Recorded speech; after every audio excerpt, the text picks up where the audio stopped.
Olá, sexto ano, tudo bem?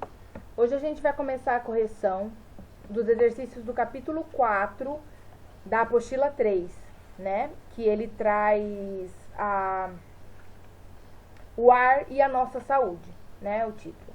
Então, página 52, exercício número 1. Por que a transmissão de doenças como a gripe e a meningite é mais comum em lugares fechados e com aglomeração de pessoas? Porque nessa situação, né, em lugares fechados, os micro-organismos podem ser transmitidos mais rapidamente de uma pessoa para outra por meio do ar. É o mesmo caso também do coronavírus, né? Porque isso aqui, ó, gripe e meningite, são vírus também, são doenças causadas por vírus, assim como o coronavírus, né? Então, a gente sabe que está na pessoa o vírus, né? Mas quando a pessoa fala, quando a pessoa espirra, sai umas gotículas de ar. E o vírus estão nessa gotícula, né? Então, quando é lugar fechado, a chance de contaminação é maior, tá? E aglomeração, né? Por isso que falam, não sai em aglomeração. Local fechado evita, né? Por causa disso. 2. Você acaba de conhecer um pouco sobre várias doenças transmitidas pelo ar, como gripe, rubéola, meningite e tuberculose. Agora, associe cada frase abaixo a uma dessas doenças. Ataca o sistema nervoso, músculos da nuca ficam rígidos. Isso é muito clássico, gente, de meningite, tá? Inflamação nas meninges, que são umas camadas que recobrem o nosso sistema nervoso, o cérebro. Então, ela fica dura a nuca, a gente não consegue colocar o queixo no peito, tá? Não consegue dobrar assim. B. Tosse, nariz escorrendo e febre. A vacina protege por cerca de 1 ano. É a famosa gripe, né? C. Provoca pequenas manchas vermelhas na pele. É a rubéola. D. Ataca geralmente os pulmões. Os medicamentos são tomados por um tempo longo e devem ser indicados por um médico. Tuberculose. Atacou pulmão, tuberculose, tá? Mulheres que não tomaram a vacina nem tiveram essa doença devem se vacinar antes de engravidar. Rubéola. Antes de engravidar. Se for durante a gravidez, pode trazer risco pro bebê, tá? O bebê pode nascer com problemas no sistema nervoso, cego, surdo, tá? Então tem que ser antes de engravidar. Durante a gravidez, se ela não tomou, ela não vai tomar, tá bom? 3.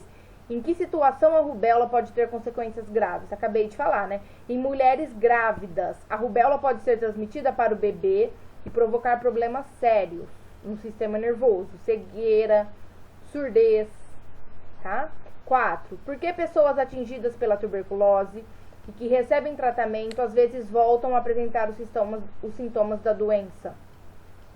Porque muitas pessoas suspender é parar o tratamento quando se sente melhor, antes do término da prescrição médica, e assim a doença pode voltar.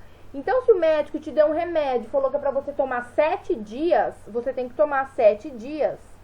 Se você melhorou antes, não é que você já sarou, é que o remédio tá mascarando, né, apagando os sintomas. Mas você tem que tomar, seguir a prescrição médica, tá? Certinho, não pode parar antes. Se ele falou 7 dias, é 7 dias, tá bom? Número 5, indicas afirmativas verdadeiras. Letra A. O monóxido de carbono combina-se com a hemoglobina e dificulta o transporte de oxigênio para as células? Sim, o monóxido de carbono é um gás que ele pode ser letal, ou seja, causar a morte. Por quê? Porque ele se liga à hemoglobina. O que a hemoglobina faz no nosso corpo? Ela transporta oxigênio. Mas se ela está ligada ao monóxido de carbono, ela não consegue fazer esse transporte, tá? Então, ele liga, atrapalha o transporte de oxigênio. E aí, a gente vai ficar sem oxigênio no nosso cérebro, no nosso corpo, e vai morrer, tá? B. A chuva ácida pode corroer prédios e monumentos?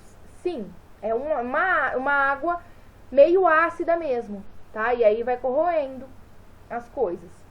C. A inversão térmica faz com que os poluentes se acumulem nas camadas superiores da atmosfera? Não, eles se acumulam na camada perto da atmosfera, nas camadas inferiores, tá? Lembra que fica ar frio, quente, frio?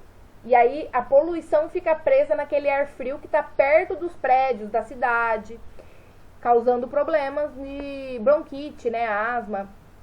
Então é nas camadas inferiores da atmosfera. D. Veículos elétricos poluem menos o ar do que veículos que usam combustíveis fósseis. Sim, veículos elétricos não usam gasolina, etanol, então polui menos, tá? E. Aumentar o número de áreas verdes na cidade não ajuda a diminuir a poluição? Ajuda, né? Por isso que tá errado essa aqui, não assinalou. F. Manter o carro regulado ajuda a diminuir a poluição do ar? Sim, gente, porque o carro, ele tem um equipamento, que é o escapamento, que ele filtra um pouco da sujeira, né? Mas para isso você tem que fazer as revisões certas, né? Tudo certinho no carro. Então, deixar ele regulado, você vai diminuir a poluição do ar, sim. Então, assinalamos A, B, D, F, tá bom? Página 53, pense um pouco mais, exercício número 1. Um automóvel com o motor ligado dentro de uma garagem fechada pode provocar a morte de uma pessoa em um período de aproximadamente 10 minutos. Explique por que isso acontece. O carro, gente, ligado, ele libera aquele gás que eu falei lá no exercício 5. É o monóxido de carbono, tá? Monóxido de carbono, ele é poluição. Tudo que faz poluição, geralmente tem monóxido de carbono, tá? Então, por que a pessoa morre? Porque ela vai inalando monóxido de carbono, né? E isso vai atrapalhar o transporte de oxigênio para as células do corpo dela, tá bom? Então, o monóxido de carbono bloqueia o transporte de oxigênio para as células do corpo, levando a pessoa à morte. Ela vai dormir, né? E não vai acordar, infelizmente, tá? 2. Explique por que o uso de transporte coletivo, como ônibus, trem e metrô, no lugar do carro, contribui para a redução da poluição do ar. Dica: compare o número médio de pessoas que podem ser transportadas por um ônibus e por um carro. Bom, pessoal, um ônibus transporta muito mais pessoas que um carro, né? Então, por exemplo, 30 pessoas indo trabalhar de ônibus, e se fosse 30 pessoas cada um no seu carro? Ia ser muito mais poluição, não é? Então, ó, os 30 carros vão poluir muito mais que um ônibus, tá? Então, é por isso que o transporte coletivo contribui para a redução, né? Porque ele transporta muito mais pessoas do que um carro, né? Ou pegar carona, combinar todo mundo num carro em cidades grandes, né? São Paulo, eles fazem muito isso. Uma pessoa vai com o carro cada dia e vão 5 pessoas, né? Já ajuda. Imagina se fosse cada um com o seu carro, tá bom? Número 3. Algumas cidades, como São Paulo, adotam um sistema de rodízio de carros e caminhões. Em cada dia da semana, veículos com determinadas finais de placa são proibidos de circular em regiões centrais da cidade durante os horários de pico. Que efeito essa medida deve ter sobre a poluição do ar? Bom, gente, esse rodízio é assim, ó. Por exemplo, ele fala assim, segunda e terça, as placas de carro com o final 2 não podem andar nessa região, né, que é de região sempre de muita lotação, em horários de pico. Aí tem os horários lá, das 6 às 7 da manhã, das 6 às 7 da noite, né, tem os horários de pico. Na terça, já não pode, na quarta, já não pode andar de placa 3, né, então eles têm essa organização. Por que, gente, vocês acham? Em São Paulo tem muito carro, né? E se todo mundo andasse todo dia, o horário que quisesse, quando quisesse, além de ter muito trânsito, que já tem lá, né? Ia ser muito mais poluição, tá? Então a medida deve diminuir a poluição do ar, já que o número de veículos que circulam nas ruas pode diminuir, tá? Então se eu tenho um carro lá com placa 2, eu sei que o dia que for, no dia que eu não puder sair, eu vou ter que ir de ônibus, eu vou ter que arrumar uma carona, né? Então é um carro a menos circulando para poluição, para o trânsito, né? Ajuda em tudo, tá? Explique por que geralmente a inversão térmica é um problema maior nas grandes cidades do que nas cidades menores.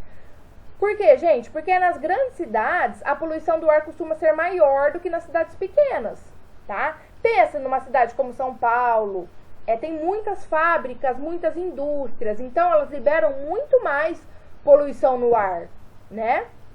Então tem muito mais chance de acontecer a inversão térmica. Se for numa cidade pequena, que não tem tanta indústria, que nem Tanabi não tem tanta indústria, né? Uma cidade pequena, não tem tanta poluição igual São Paulo, tá? Então, dificilmente vai ter inversão térmica, tá bom? Então, tem que ser cidade maior por causa da poluição maior também.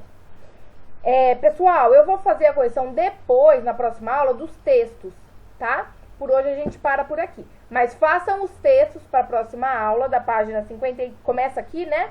53 e 54, tá? Próxima aula eu venho falar deles com vocês. Ficou com dúvida? Vem falar comigo e marca devolvido lá pra mim depois, tá bom? Um beijão, até mais, tchau, tchau.